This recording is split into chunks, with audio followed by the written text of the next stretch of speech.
NBA players that ended up going bald. If you're bald in the NBA, that likely means you're an absolute stud and a future Hall of Famer. Once Michael Jordan started rocking the bald look, other players didn't mind watching their hair loss. Instead, they thought about what Michael Jordan would do. Jordan was a beast in the NBA, with no hair, and everyone wanted to be like Mike. Kobe shaved his head to be like Mike, but LeBron seems to be self-conscious when it comes to his hairline and baldness. Media like ourselves love to poke fun at LeBron for his hairline. It stinks for LeBron, but he seems pretty happy about how his life is going. We'd all trade for him in a heartbeat. Keep watching to see the times that NBA players ended up going bald throughout their careers. LeBron James. LeBron James and Michael Jordan always get compared against one another. These two individuals have something more in common. LeBron has to deal with comparisons to Michael Jordan due to shaving his head because of balding. It's no secret that Michael Jordan's bald look became an iconic part of his image.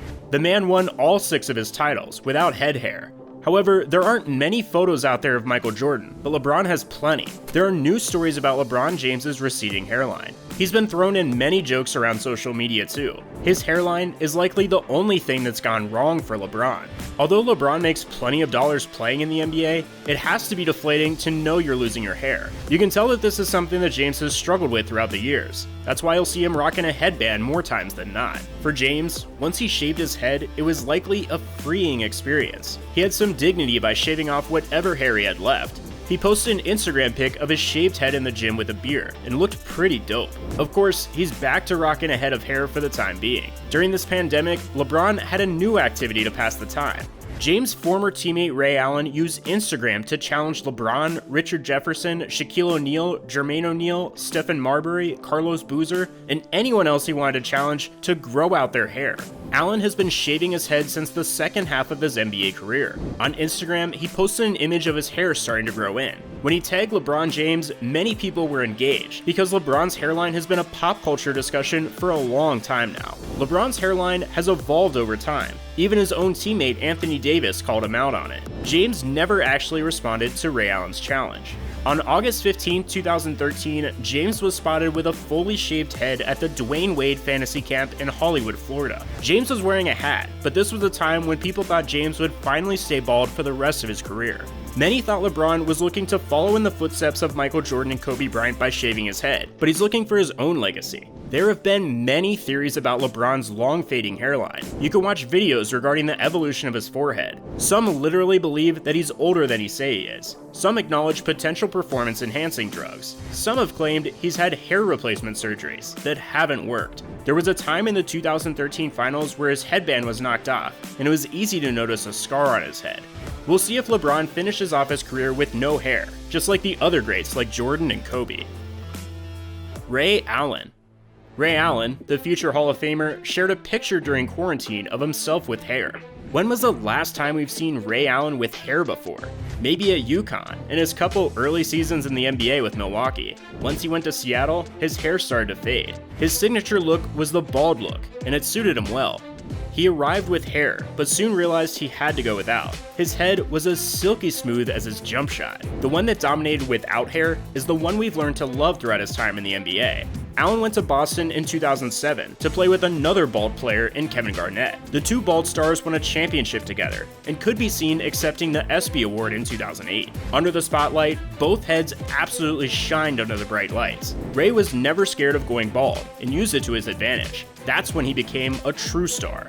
Allen made the move from Boston to Miami to be with another player who was losing his hair in LeBron James. Allen never brought hair with him in Miami. The sun must have felt pretty good on that shiny head. Ray finished his time with the Heat in 2014, and while he didn't officially retire, we thought he would at least retire his hair on his head. Somehow, that came back during quarantine. We've seen some crazy things throughout this pandemic. Ray Allen's hair challenge is pretty epic. Ray must have skipped a few of his personal head shaving sessions. He likely had a solid routine going to shave off his hair, but now he gets to save some time. On Instagram, Ray said he was committed to allow the hair to grow until the Rona kicks the rocks. Allen also elected others to join in, saying, "Bald or going bald, brothers," to let their hair grow out too.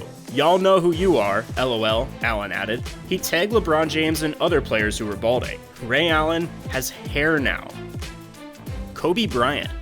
When Kobe Bryant decided to change his hair, it didn't influence his play at all. The man always had his foot on the gas pedal and was so hard to guard. Kobe had some iconic hairstyles and had some stories to share with those hair chronicles. In 1996, Kobe declared for the NBA draft. At the time, he had a bald look, which was also a hairstyle that carried over to his first season in the NBA. Bryant's rookie year was not that crazy. The biggest highlight of bald young Kobe was winning the slam dunk contest, which some people forgot even took place.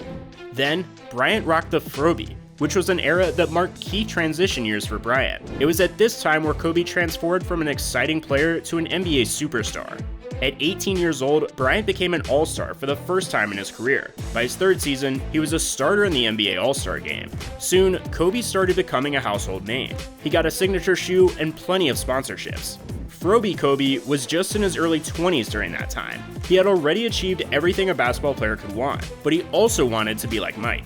Therefore, from 2003 to 2010, Kobe went for the buzz cut look. But during this era, he had some not-so-kind memories. Kobe Bryant's relationship with Shaquille O'Neal was going south. This was at a time when both players were at the peak of their careers. O'Neal was traded in 2014, and that was the end of these two teammates. Bryant needed to show everyone that he was capable of winning without another superstar like Shaq. He finally won another championship in 2009 to put the doubters away. From 2011 to 2016, Kobe Bryant started to bald. His balding years are basically Bryant's twilight years. You can still see that Kobe had a little bit of hair, but it was nothing like his mini afro. In his last 6 seasons in the league with the buzz cut, Bryant helped the Lakers to only 3 playoff appearances, so the buzz cut didn't really help him reach his peak, but still, he didn't have much to work with on his team anyway. Of course, you all recall that a balding Kobe finished his final game of his career with 60 points and an awesome farewell. Michael Jordan. When Michael Jordan was in the NBA, he was sponsored by McDonald's. Some don't believe Jordan ever ate McDonald's as an NBA athlete. However, according to Jordan, the answer is yes. But there's only one story about a product he refused to endorse. Of course, this product has to do with hair. Jordan would go on to protect his authenticity. In May of 1992, Jordan did a long interview with Playboy that was later reproduced at Longform. Mark Vansel asked Jordan about products he turned down, and he admitted that he rejected one big offer because he did not use the product and did not like the name. 2 or 3 years ago, Quaker Oats came to me to endorse Van Camp's Pork and Beans. Beanie Weenies, I think it was called, Jordan said. You ever heard of Beanie Weenies Pork and Beans? It was close to $1 million a year. I'm saying Beanie Weenies? How can I stand in front of a camera and say, I'll eat Beanie Weenies? After looking the product up, Beanie Weenies Pork and Beans uses chunks of hot dogs instead of bacon, and is still available today. Before the interview, Jordan really didn't hit his peak of his playing career. He had one MVP award, and hadn't yet won a championship.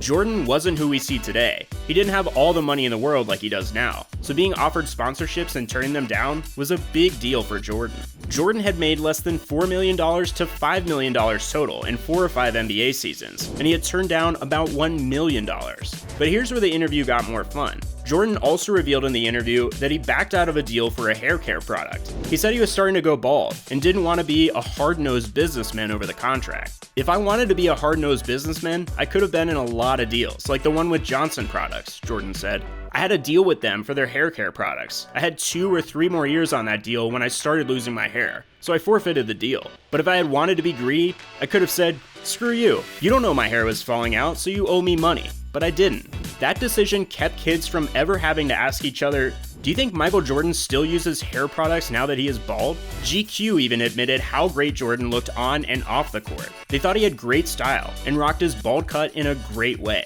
In a GQ article called Young Michael Jordan by Glenn O'Brien, he wrote, off the court, the young Michael Jordan always exhibited good taste. The right polo, the right jeans, the right sweatshirt, hey, even a rugby shirt. It was only later, as a multi-millionaire, that his moves may have been a bit off. He was always fashionable, but fashion itself goes wrong sometimes, and one of those times came at the height of his career, in the 90s, when Italian suits ruled the world. Remember Pat Riley cavorting on the sidelines with his hair gel and his suits with the huge shoulders and the blousy pleated pants? Jordan wore similar suits, but no gel or hair, and in post-game interviews, he sometimes resembled a cross between Dr. Evil and the character with the tiny head in Beetlejuice. But Jordan's head was a thing of beauty. Bald men everywhere should worship him as a god for making the bald head manly and totemic. Sure, there was Yul Brynner as the petulant king of Siam, and Telly Savalas as Kojak, whom many women considered the sexiest man alive. But Jordan was like a hairless Hercules, a Superman with a noble pate that made him look stronger than Samson, grinning like a death's head at the opponents he would dunk over. Taking flight, his airness made hair seem unaerodynamic. Jordan's baldness made him as changeless as a sculpture. Monumental. Without Michael Jordan, there would be no Ving Rhames, no hair-free Samuel L. Jackson, no chrome-domed Shaquille O'Neal, no cue ball Kobe, no glabrescent Vin Diesel. Without Michael Jordan, there is a toupee industry. Without Michael Jordan, there is no sneaker industry. And the streetwear movement that has journeyed from asphalt basketball courts to Paris runways would never have been the same without number 23. The sneaker industry has helped everyone's style. The saying is that people look at you from the shoes up. That's why having nice shoes is always recommended. Michael Jordan made sneakers popular and rocked some amazing looks during his time. He also put the bald look back in style. All of the great NBA players have gone bald. Since Jordan, we've seen Shaq, Kobe, LeBron, and many more athletes rock the bald look. Although, LeBron still seems embarrassed by his hairline, while Kobe didn't seem bothered at all. That's the difference between these superstars. Jordan and Bryant liked being bald. They rocked it and never had to hide it. LeBron, on the other hand, would wear a hat, add extra hair, wear a headband, or anything else he can think of to not show his balding. The speculation regarding LeBron James and him using certain products or even illegal products is silly, but that's not out of the realm. James knows how to stay out of the media unless he needs to stand up for what's right, and you can't blame him. The media and fans will always joke about his hairline. That's what we're doing right now. But in reality, LeBron has the last laugh. If going bald means we'll be star basketball players and multimillionaires, I think any of us would sign up, even if that means we'd harm our own physical appearance.